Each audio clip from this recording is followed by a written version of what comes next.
The recent take of the European Union has been on the lips of every Nigerian, and recently protesters stormed the European Union office in Abuja over the report of the 2023 general elections. Moving further into the news, a pro-Tinubu group yesterday grounded activities at the European Union office in Abuja to demand its withdrawal of its reports on the 2023 general elections it submitted recently. Now, the group specifically warned that the European Union was capable of setting the country ablaze and emphasized that the process is to register unequivocally their dissatisfaction with the report. Now warning the European Union that enough is enough, the convener of the protest, Lilian Obole, said, "We will not henceforth condone any false reports. We will not henceforth condone any manipulated results against our country.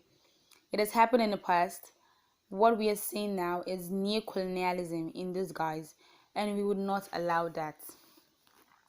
Now, chief observer of the mission and member of the European Union Parliament, Barry Andrews, in the report claimed there were violence in Nigeria in different states like Rivers State, Lagos State, Imo State, Abia State, amongst others, during the campaigns and on election days.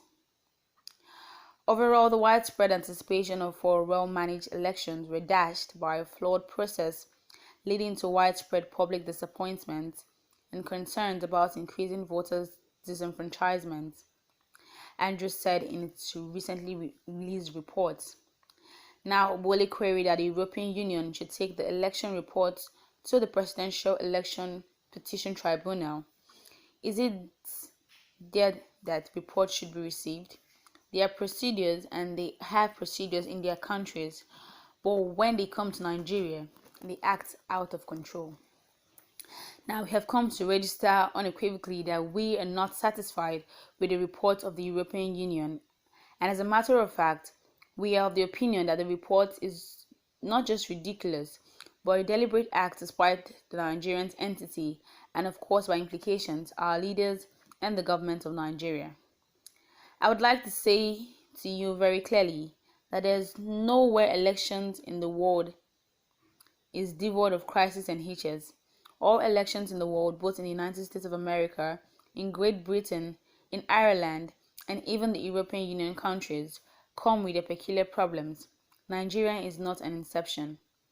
Yes, we are aware that the world is a global village. Therefore, people from different parts of the world converge in various countries during elections to monitor, observe, and make presentations like the EU has done.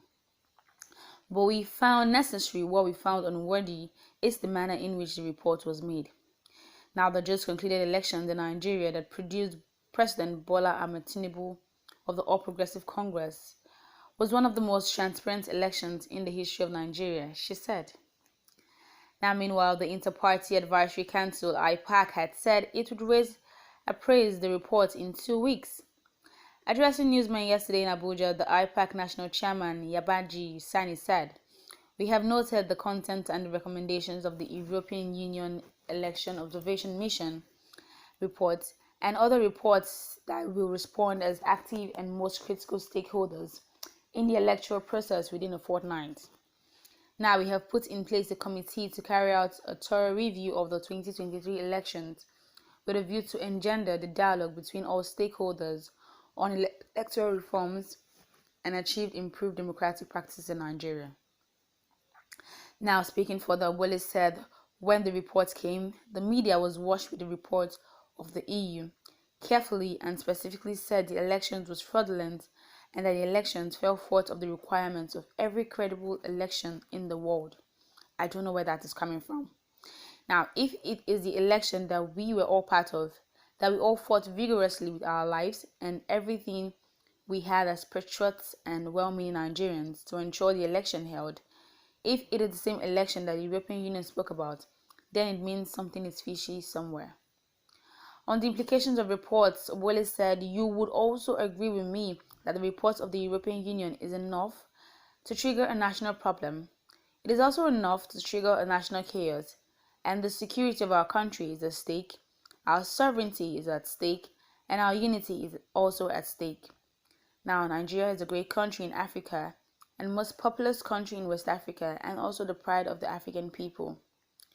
If the European Union is beginning to address our election the way it has presented this report, then we are scared. We are scared not just because it's going to affect Nigeria as a country, but also because it's going to affect the whole of the African countries in the continent. Now we are striving to grow, and we cannot grow in the speed that you want to grow with the kind of reports we're getting from the European Union.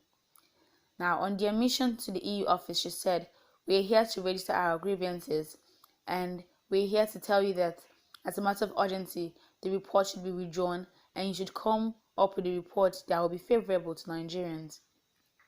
How on earth can you just less than 50 people from the European Union came to Nigeria to observe an election where we had over 176 polling units and visited 176,000 polling units and visited less than 1,000 polling units and the election centers and drew conclusions?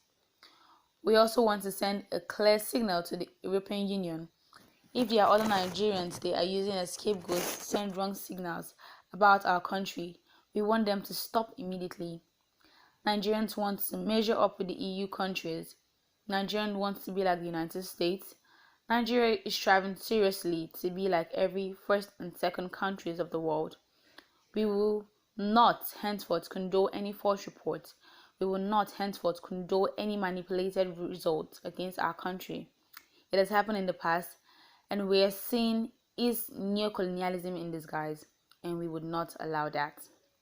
Now, we want to be a sovereign country. We want to be an independent country. Independent in the true sense of it. We have a constitution that guides us. We have the constitution that sets the tone, and the constitution is what we must work with and work by, not with any speculations, fabrications, and rumors from the international community. We are saying enough is enough. No man, no woman, no country compel us to vote for him. It is our right to vote for him. It is our right to vote for the candidate of our choice, and that was exactly what we exhibited in the last elections. Now, our elections, we all witnessed, was free to an extent which was almost 100% free. It was an election that was devoid of so many things we used to witness in the past.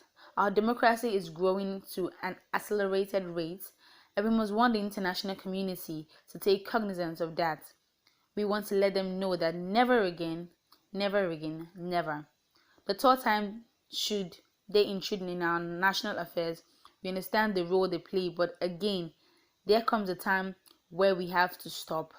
They should know where to stop, and they should know where to continue. They must begin to have protocols, and they must begin to respect our rule of law. They must begin to respect our Nigerian people, she said.